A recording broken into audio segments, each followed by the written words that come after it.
Abra a tua Bíblia em Gênesis capítulo 29. Nós vamos conversar um pouquinho sobre compaixão.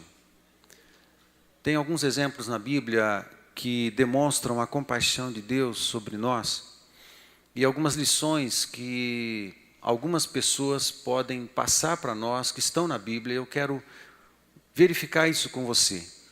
Então, o tema da nossa mensagem hoje é compaixão. E vamos aprender algumas coisas com esses poucos exemplos. O primeiro que eu vou mencionar com você é o exemplo de Lia. Pode ir antes desse, isso, deixa por aí. Então, a gente vai entrar no texto, eu vou dar alguns destaques. A gente vai aprender algumas coisas com Lia, com Raquel, também com outros personagens do Novo Testamento, sobre compaixão, a compaixão de Deus sobre nós, essa abundância de compaixão de Deus que tem para com a gente e o quanto Deus tem o coração voltado a nos abençoar, a nos curar, a corrigir a gente, a transformar a gente. Então é isso que eu quero fazer com você hoje. Primeiro exemplo que eu quero dar para você, amados, que deve nos ensinar algo sobre a compaixão de Deus, está em Gênesis capítulo 30, capítulo 29. Eu quero ler algumas coisas. Deixa a tua Bíblia aberta aí nessa parte e vai caminhando comigo. E eu quero ler o que está no verso 31 do capítulo 29 de Gênesis. E o verso 31, ele começa uma parte no livro de Gênesis que ele vem falando a respeito dos filhos de Jacó. Os filhos que ele teve com Lia, os filhos que ele teve com Bila, que é serva de Raquel, e os filhos que ele teve com Raquel e também com Zilpa, também outra serva de Lia, né? A serva de Lia. Então, daí para frente, ele vai dando exemplos, né? E vai contando a história do nascimento dos filhos de Jacó. Cada um deles foi chefe de uma tribo da grande nação de Israel, né? Cada um tem um significado, mas é bem interessante que no começo da vida de casado de Jacó, você sabe da história, eu não vou repetir detalhes da história, que com certeza você sabe. Ele trabalhou 7 anos para casar com Raquel, mas Labão apresentou para ele Lia, né? E ele foi para as núpcias sem saber, né? Com o rosto vendado, e quando ele descobriu era Lia, né? Raquel era uma moça linda, linda, linda. E Lia era uma moça não tão linda, né? Não tão linda. Vamos dizer assim, que ela não era bonita, né? Para não dizer que era feia ou horrorosa, vamos dizer assim, ela não era bonita, né? A palavra Lia em si já significa olhos turvos, olhos ofuscados. Eu não sei, nada contra quem usa óculos, né? Ou seja vesgo ou coisa parecida, né? Mas alguma coisa tinha em Lia nos olhos que enfeiava ela, né? Então, deixa para lá. E era assim Lia. E quando ele vai para as núpcias e descobre que é Lia, tem aquela situação toda e vai falar com Labão. Labão faz ele trabalhar mais 7 anos por Raquel, e depois de 14 anos de trabalho, ele casa com Raquel num tempo em que a cultura, permitia tal coisa, poligamia, ok? Esses aspectos culturais, é evidente, não nos ensinam nada, não há nada para a gente extrair daqui desses detalhes culturais que nós entendemos em Deus, a revelação. Nós temos revelação de Deus suficiente para entender que Deus criou homem e mulher, né? Uma Eva para o Adão. Então, é assim que Deus fez. Mas, nesse tempo, esses detalhes aqui, não há do que tirar. Mas tem algo que está acontecendo com Lia, principalmente com Lia, que eu quero destacar para você, né, aqui nesse texto, e está no capítulo 30. Então, mas eu quero ler o verso 31 do verso 29, que diz assim: vendo o Senhor que Lia era desprezada, porque não era a mulher que Jacó queria casar.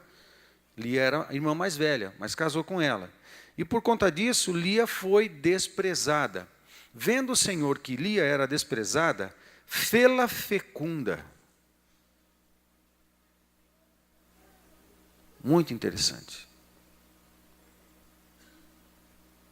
Vendo que Lia era desprezada, fê-la fecunda. Parece que de alguma forma, os olhos de Deus estão sobre aqueles que são rejeitados e desprezados. Jesus veio para os doentes e pecadores. Falei nem lembro onde eu estava, tenho feito tanta reunião esses dias que eu nem lembro onde eu estava, que eu falei o seguinte, que Deus veio buscar doentes e pecadores e me achou. Que bom. Glória a Deus. Porque eu precisava de Deus. Parece que o coração de Deus é voltado para com estes. E Lia era assim. E Deus derramou uma graça sobre ela, que era desprezada. Fê-la fecunda, ao passo que Raquel era estéril. Mas tem o verso 1 do capítulo 30, que fala algo sobre Raquel, que está lá projetado, né? Vendo Raquel que não dava filhos a Jacó, teve ciúme de sua irmã e disse a Jacó: dá-me filhos, senão morrerei. Dá-me filhos. No andamento aqui do texto, da narrativa, Jacó dá uma bronca em Raquel, porque fala: por acaso eu sou Deus? Como é que eu vou fazer? O que eu posso fazer com a sua esterilidade? Eu não posso fazer nada. Parece que Lia, ela era rejeitada, era desprezada. Mas Raquel tinha ciúme e inveja.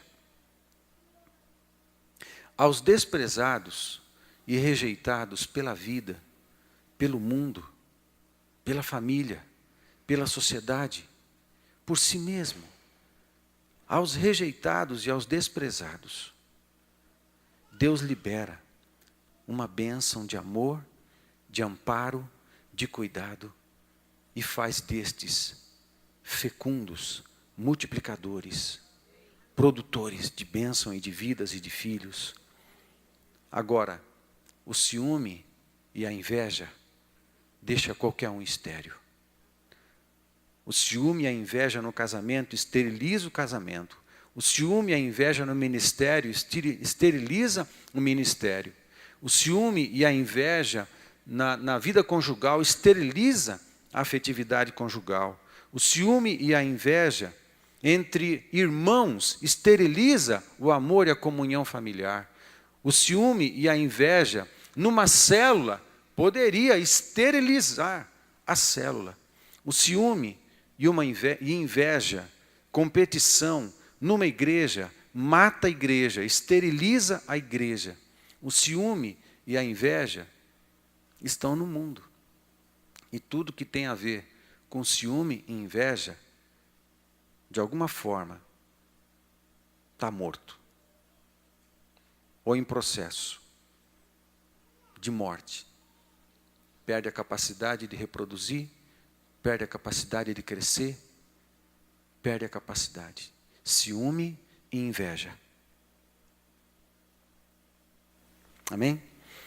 Aí, na narrativa de Gênesis capítulo 30, a gente ainda observando com os olhos na vida de Lia, a gente percebe uma coisa: os filhos foram nascendo e Lia teve 4 filhos até o verso 8, até o verso 8 não, até o verso 13, nasceu, até o verso, no final do capítulo 29, tem o registro do nascimento de Rúben, de Simeão, de Levi e de Judá, ok? Para Lia. Raquel entregou a serva para seu marido Jacó e nasceu Dan e Naphtali, até o verso 8 do capítulo 30. No verso 9, até o verso 13, nasceu Gade e Azer. Cada um tem um nome lindo, um significado lindo. Em outro momento a gente gasta mais tempo com isso. Mas quando a gente chega no verso 14 do capítulo 30, tem um texto que eu quero sua atenção. Eu vou ler o texto, está assim. Foi Rúben nos dias da ceifa do trigo e achou mandrágoras no campo e trouxe-as a Lia, sua mãe. Então disse Raquel a Lia: dá-me das mandrágoras de teu filho. Quem sabe o que é mandrágora? Muito bem. Mandrágora é uma plantinha pequenininha, rente ao chão, que tem uma flor roxinha, muito bonitinha, e uma raiz grande, que parece batata, doce, e é uma planta afrodisíaca. Ela tem esse poder afrodisíaco, e era uma planta normalmente usada nos cultos idolátricos para o deus da fertilidade, por causa dessa característica da mandrágora. E não era uma planta assim tão fácil de se achar. Tanto que, quando Rúben, no campo, achou essa mandrágora, ele pegou a mandrágora e levou para Lia, como um presente. Não era muito fácil. E entregou a mandrágora para Lia. Mas tem uma outra coisa na vida de Raquel, que você que sabe, Raquel, comparado com Lia, ela era idólatra. Ela trouxe, lembra que quando ela saiu da casa de seus pais, ela trouxe ídolos dentro da bagagem? Raquel, apesar de ser linda e ser a mulher do amor e da paixão de Jacó, ela tinha idolatria no seu coração. E diante dessa situação, porque também não tinha filhos, era estéril, e viu o presente que Lia ganhou de Rúben, o seu filho, no verso 14, Raquel pede para Lia: dá-me as mandrágoras de teu filho. Mas aí no verso 15 em diante, Lia responde da seguinte forma: respondeu ela: achas pouco o me teres levado o marido? Tomarás também as mandrágoras de meu filho? Mas aí Raquel propõe um negócio com Lia, ok? Esses detalhes culturais, eu volto a dizer, a gente não tira a lição desses detalhes culturais, a gente vai tirar a lição de uma outra coisa. Então, vem comigo aqui. E disse Raquel: ele te possuirá esta noite, a troco das mandrágoras de teu filho. Fez um negócio com Lia. Porque, como Raquel era a esposa do amor de Jacó, ele dormia normalmente com Raquel e não com Lia.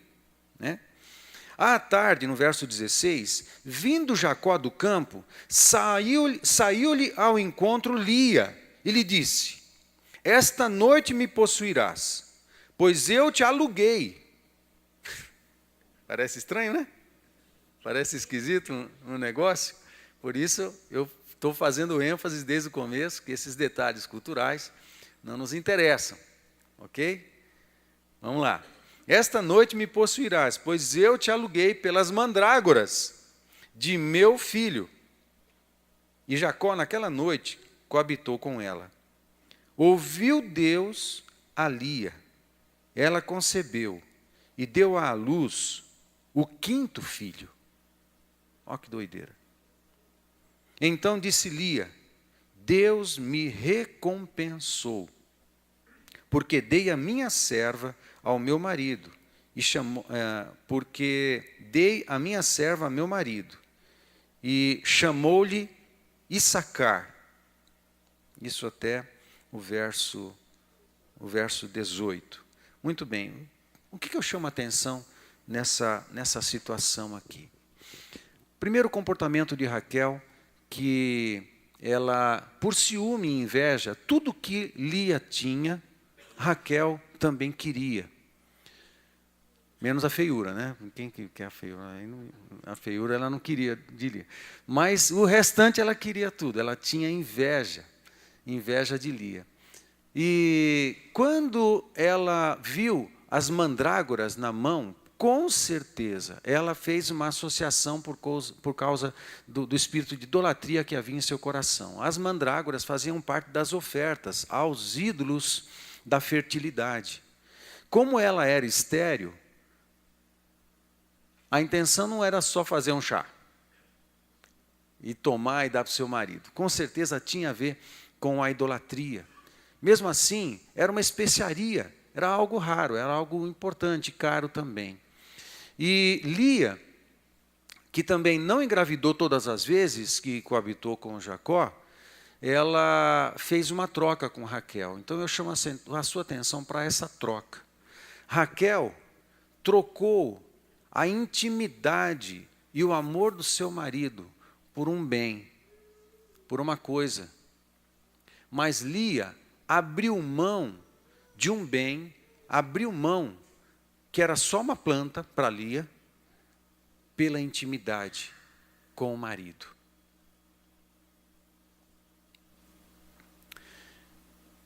Lia pagou um preço pela intimidade.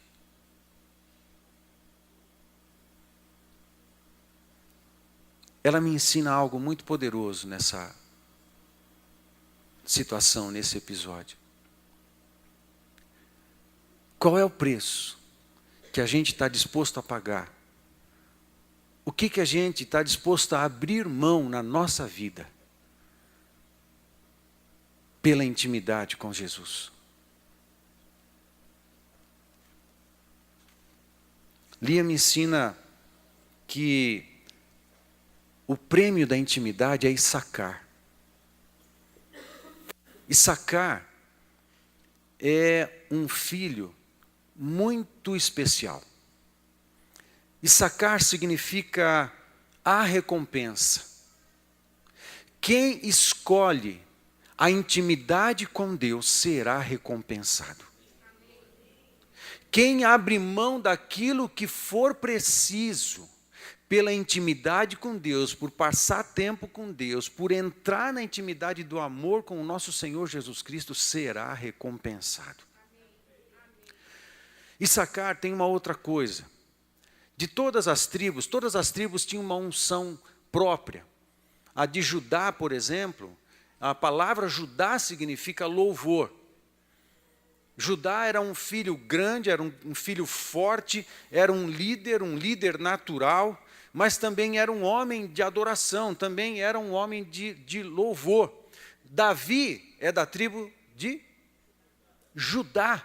Davi herdou essa unção de Judá. A própria palavra Judá significa louvor. Era uma unção que tinha sobre Judá e sobre toda a sua tribo. Dele veio o grande rei de Israel, liderança. Era uma unção que tinha sobre a tribo.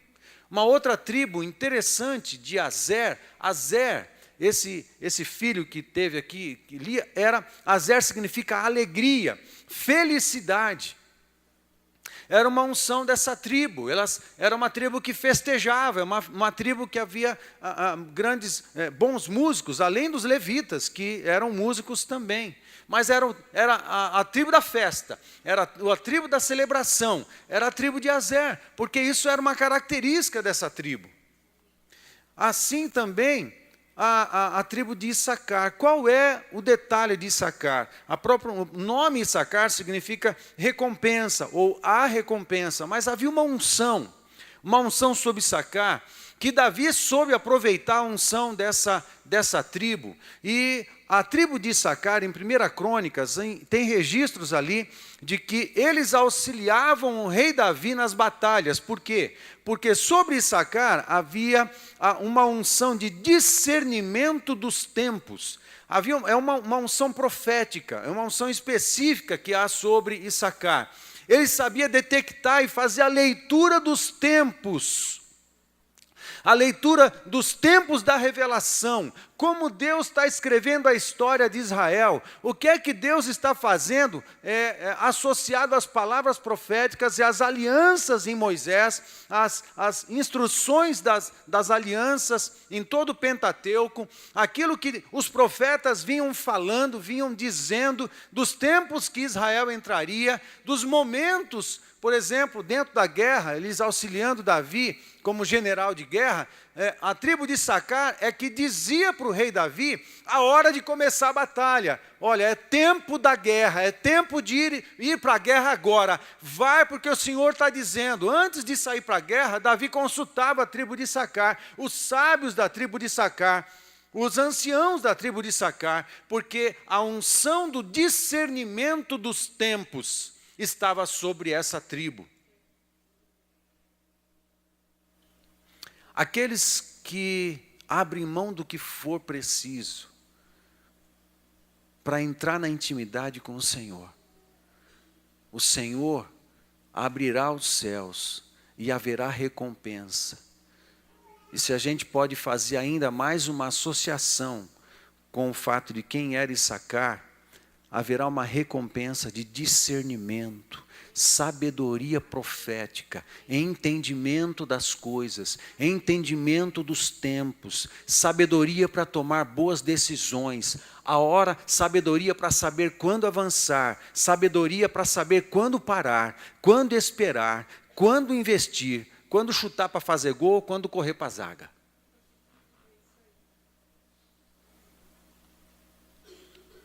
Sabedoria. Quando a gente entra na intimidade com Deus, mas tem preço. Para Lia foi mandrágoras. O que é que nós estamos dispostos a pagar, a abrir mão, para entrar na intimidade de Deus? Por causa do seu amor e graça seremos recompensados. Amém? O que a gente aprende com Lia? Pode seguir. O que a gente aprende com Lia? Eu destaquei duas coisas. Deus ampara os rejeitados e os faz frutíferos. Segundo, abrir mão do que for preciso para buscar a intimidade com Deus. Amém? A recompensa disso tem a ver com tudo isso que a gente acabou de falar.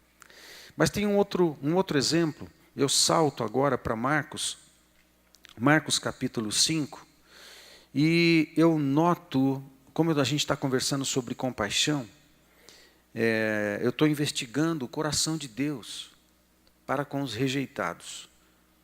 Ok? Eu estou querendo prestar atenção nisso.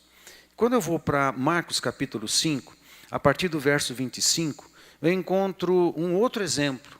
Um exemplo que é de uma mulher enferma, né?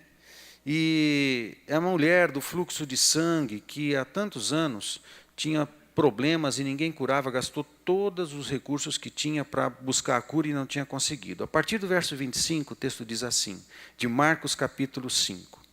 Aconteceu que certa mulher que havia 12 anos vinha sofrendo de uma hemorragia e muito padecera à mão de vários médicos, tendo despendido tudo quanto possuía, sem contudo nada aproveitar, antes pelo contrário, indo a pior.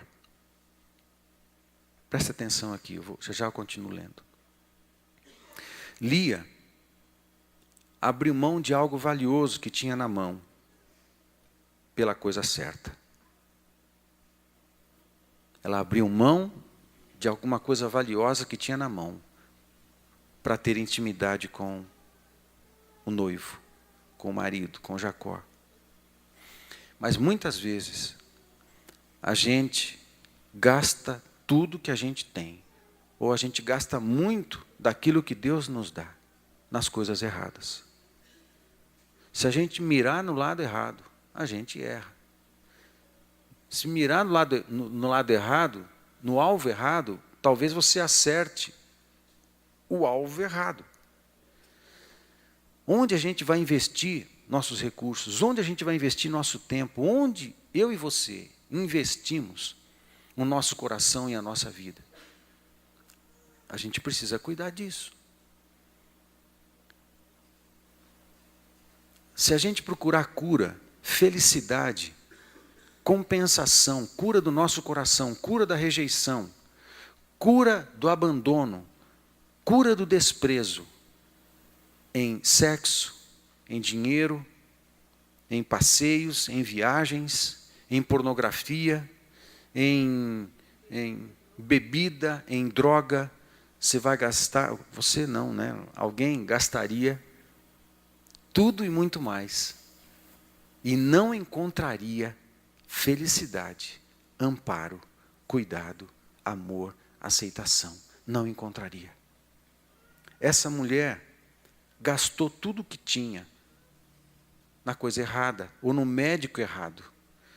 Mas em um momento, alguém disse, Jesus está passando. E ela, sabendo de Jesus, foi o que ela tinha. Dinheiro, bens, casa, gado, ovelha, fazenda, o que ela tinha? Doença. Era o que ela tinha. Ela tinha uma doença. Ela tinha fé. E tinha um problemão. Era o que ela tinha. E Jesus falou assim: fez mau negócio, porque gastou tudo com outras coisas e não me procurou. Não me procura, eu não vou te abençoar. Foi isso que Jesus fez? Não. Foi o contrário. Foi o contrário. Sabe, não importa. Não importa se até aqui a gente gastou dinheiro, energia, vida e gastou a nossa santidade pessoal com lixo, com outras coisas, até esse momento. Mas se nesse momento Jesus está passando e eu tenho a oportunidade de tocar nas suas vestes, Ele vai liberar virtude sobre você. Amém? Tendo ouvido a fama de Jesus, no verso 27, vindo por trás dele, por entre a multidão, tocou-lhe a veste. Porque dizia para si mesmo, não para os outros, dizia para si mesmo: se eu apenas lhe tocar as vestes, ficarei curada. E logo se lhe estancou a hemorragia. E sentiu no corpo estar curada do seu flagelo. Jesus, reconhecendo imediatamente que dele saíra poder, virando-se no meio da multidão, perguntou: quem me tocou as vestes? Respondeu-lhe os seus discípulos: vês que a multidão te aperta e dizes: quem me tocou? Aí Jesus responde: ele, porém, olhava ao redor para ver quem fizera isto. Curiosamente, é muito raro, ninguém pega Jesus no contrapé, ninguém. Jesus se antecipa em quase todas as situações na sua vida e na sua missão. Os fariseus chegavam e já sabiam o que eles estavam pensando. Os saduceus chegavam e já sabiam o que eles iam falar. Os escribas chegavam, Jesus já tinha a resposta a perguntas que eles iam fazer. Os endemoniados chegavam, Jesus já sabia, antecipava todas as coisas. Os discípulos chegavam com uma questão, Jesus já sabia o que estava no coração deles. Mas nessa mulher, Deus Pai falou assim: Jesus, fica aí tranquilão, vai fazendo aí, deixa o povo te apertar. O povo te amassando, te apertando, porque todo mundo quer te ouvir, e você tem palavras de vida, e as pessoas estão sedentas por palavras de vida, mas fica aí tranquilo que nesse caso, filho, eu vou permitir que essa mulher te toque, te pegue de surpresa. Essa mulher pegou Jesus de surpresa, meu. Fui bem paulistano agora com esse meu, né? Pô, meu. Essa mulher pegou Jesus de surpresa, é muito interessante. Aí ele sentiu virtude sair dele. Porque alguém com fé, com uma fé tamanha, que pôde sugar dele poder de cura, poder de transformação. Alguém tocou nele diferente. Às vezes Jesus está passando, a multidão às vezes está afim só de ouvir alguma coisa, a multidão às vezes está afim só de ver mais um milagre, às vezes a multidão está afim só de comer mais um pedaço de pão que Jesus multiplica, às vezes a multidão só quer a festa, quer o show, tem um cara legal aí passando, ele faz um monte de milagre, vamos ver. Não, mas tem alguém na multidão que quer muito mais, que quer tocar nele, está precisando de poder, está precisando de transformação, não está precisando de show, está precisando de uma transformação interna.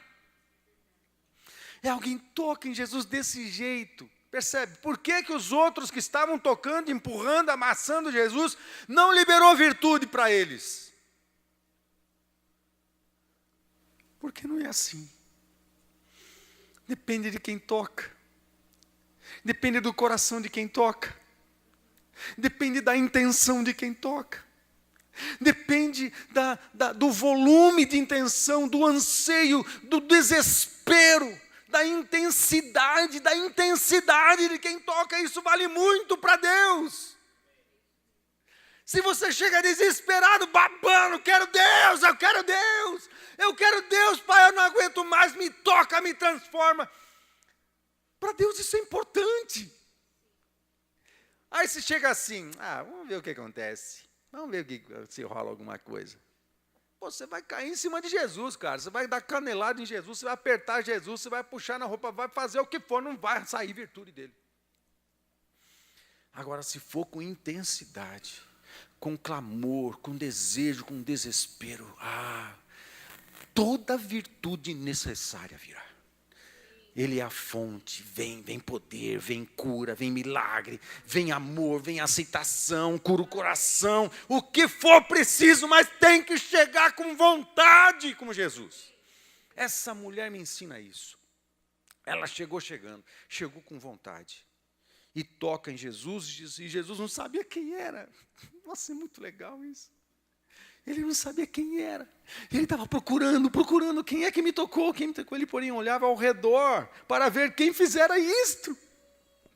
Então, a mulher, atemorizada, é lógico, ela tinha que estar com medo mesmo. Primeiro, que a mulher de fluxo de sangue, assim como os cobradores de impostos, assim como os leprosos, não podia estar no meio do povo. Se vissem ela no meio do povo, era perigoso ela ser apedrejada e morta, porque ela era impura. O fluxo de sangue era como se fosse, é uma hemorragia nas partes íntimas da mulher que não para nunca. Eu não sei que nome a ciência dá para isso, as mulheres devem saber. Hemorragia, né? Beleza. Agora, isso para a mente do judeu representava a impureza. Ela era permanentemente impura. E ela não podia estar no meio das pessoas, ela não podia estar, se alguém soubesse, poderia apedrejá-la e estava tudo certo, não era crime. Essa mulher superou, ela pagou um preço, Lia pagou um preço pela intimidade, mas essa mulher pagou um preço caríssimo, caríssimo, ela superou todas as resistências sociais, ela superou todas as dificuldades, ela superou todas as barreiras internas e externas e se meteu no meio da multidão. Tinha muita gente apertando. Imagina essa mulher, ela foi empurrando e foi chegando e tocou. Por conta da situação que ela estava aterrorizada, falou, agora vou morrer. Me senti curada, toquei em Jesus, fui curada, mas agora vou morrer. Porque ele vai me descobrir, eu não podia estar aqui no meio, vou ser apedrejado. E Jesus vai me denunciar ainda. Aí, ele, porém, olhava ao redor para ver quem fizera, então a mulher, atemorizada e tremendo, cônscia do que nela se operara, ela mesmo veio, prostrou-se diante dele. Olha que interessante, Jesus não achou ela. Ela que se aproximou. Ela que se mostrou. Muito interessante. E veio, prostrou-se diante dele e declarou-lhe toda a verdade. Aí o que Jesus fez? E ele lhe disse, filha,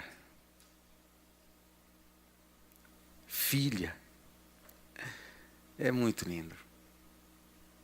Aos desamparados, aos órfãos, Jesus adota. Por isso, Tiago fala que a verdadeira religião é cuidar dos órfãos e das... Por quê? Porque evangelho é paternidade para os órfãos, e amparo e cuidado para os abandonados. Jesus se faz pai dos órfãos e ele se faz noivo das desamparadas. Jesus cuida. Aí Jesus fala, filha, a tua fé te salvou, vai-te em paz e fica livre do teu mal. Ela não foi apedrejada, ela não foi denunciada, ela foi salva. E quando ele fala filha, estava falando ao coração. Essa mulher foi tocada por Jesus, não apenas no físico. Ela foi tocada por Jesus na alma. Ela foi tocada por Jesus no coração, nos seus sentimentos. As rejeições, o medo de ser apedrejada, eu não devia estar aqui, não, filha. Você tem que estar perto de mim. E Jesus toca em muito mais, vai virtude não só para o corpo, vai virtude para tudo. E enche ela de cura. O que eu aprendo, o que nós aprendemos com essa mulher?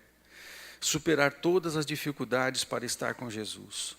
Segundo, nossa fé nos leva a Jesus. Não gasta dinheiro nem tempo com outra coisa, porque felicidade, cura, poder, milagre, sentido para a vida, sentido para a existência, cura da alma, a gente só encontra com Jesus. Com ninguém mais. Só Jesus. Nossa fé nos leva a Jesus. E em Jesus provamos salvação, paz e livramento. Amém? Tem um último exemplo que eu quero dar, que também está em Marcos. Eu já me referi a isso nas mensagens nas últimas semanas, mas eu preciso voltar.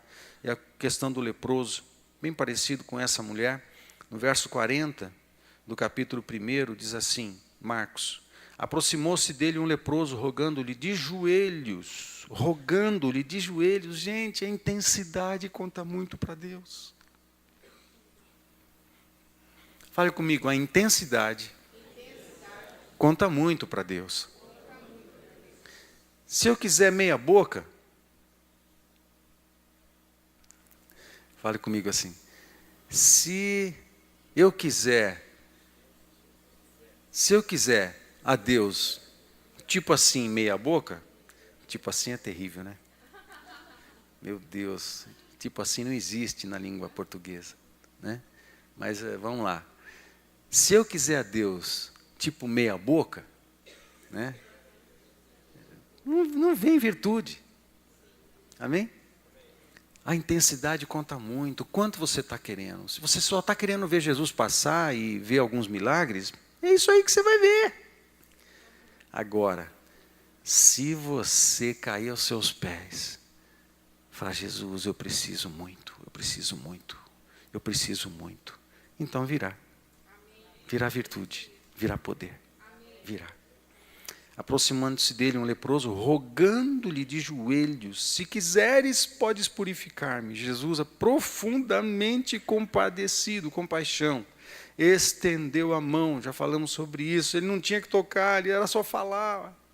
Mas tinha um leproso na mão, diante dele, Jesus não perdeu a oportunidade de tocar no leproso. Qualquer um que tocasse no leproso seria imundo. Qualquer um que tocasse na mulher hemorrágica seria imundo. Qualquer um na sociedade que tocasse um leproso seria imundo. E Jesus vai e toca.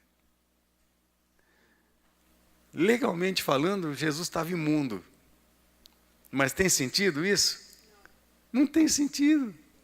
Na verdade, a imundícia dela não passou para Jesus, é a santidade de Jesus que passou para ela.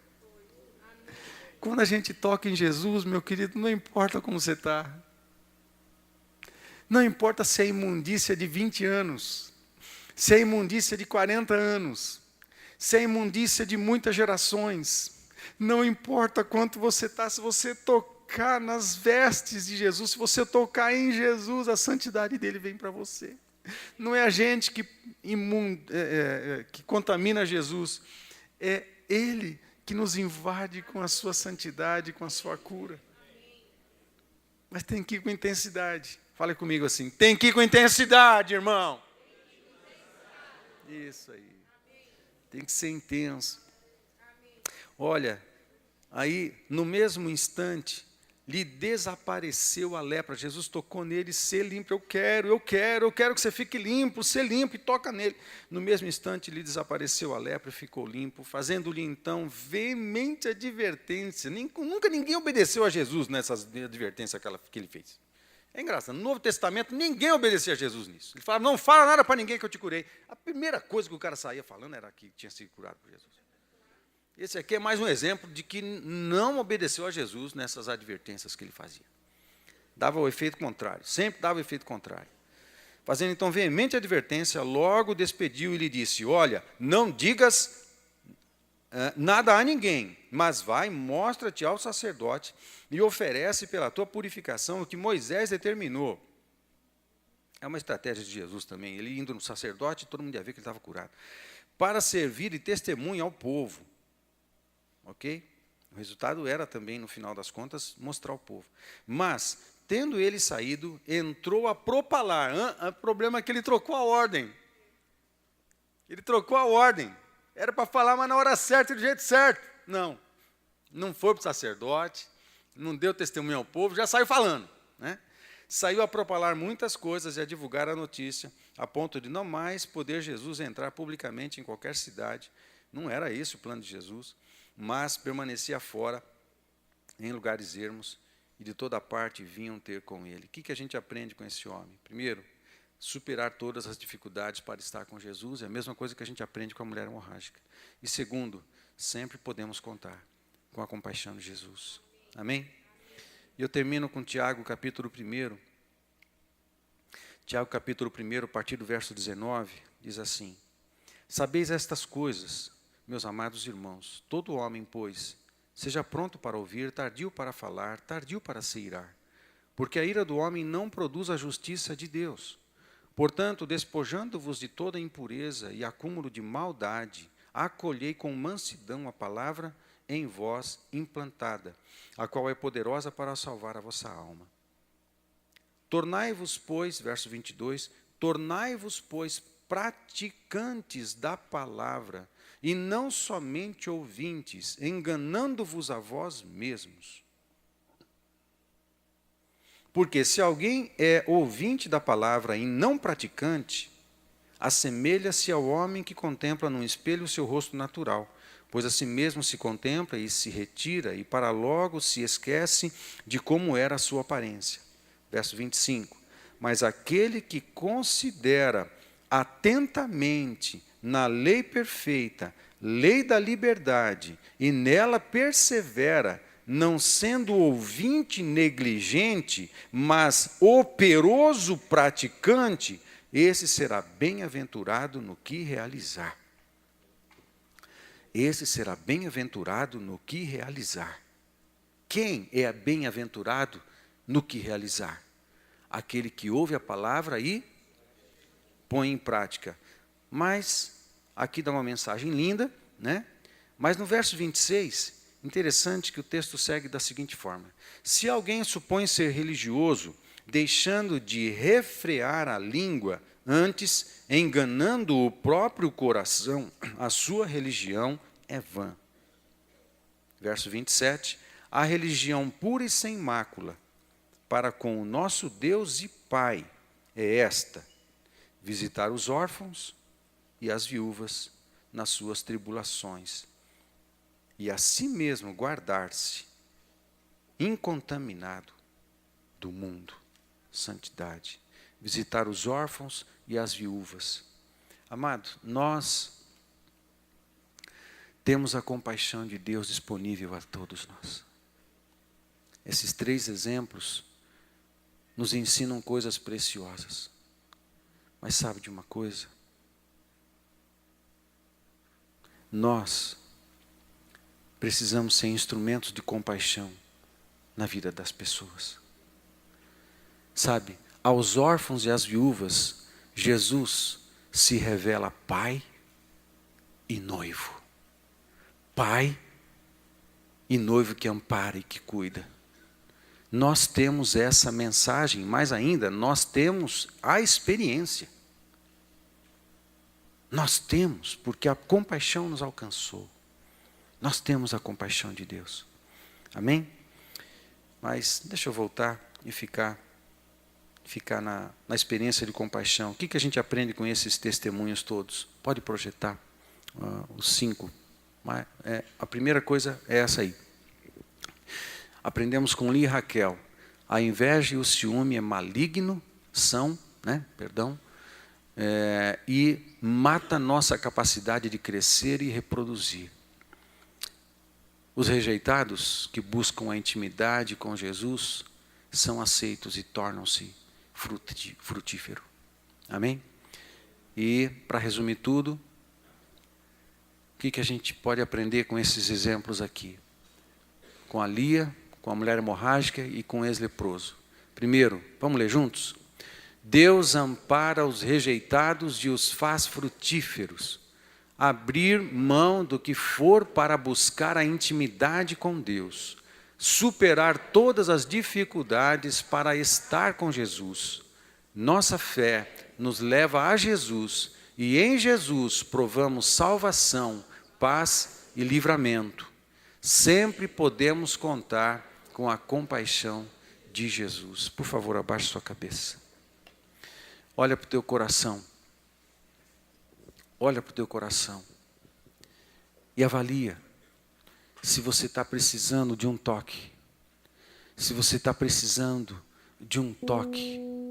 Se você está precisando entrar na intimidade. Abrir mão de preconceitos, abrir mão de coisas para estar na intimidade com Jesus. Avalia teu coração. Há algo que você precisa abrir mão para estar mais com Deus. Há algo que você precisa abrir mão para estar mais com Jesus, mais tempo com Jesus, conhecendo Ele mais, conhecendo mais a sua palavra. Investiga teu coração, por favor. Investiga teu coração. Mas investiga também teu coração. Se por acaso você está precisando de um toque, de poderosa e profunda compaixão de Jesus sobre a tua vida, investiga, avalia a tua vida. Não importa se foram anos de impureza, não importa se foram anos de sofrimento, de rejeição, de espírito de orfandade, de desprezo, de injustiças, não importa nada disso. O que importa é que se você tocar em Jesus pela fé hoje, virá virtude sobre você e a santidade de Jesus vai transformar.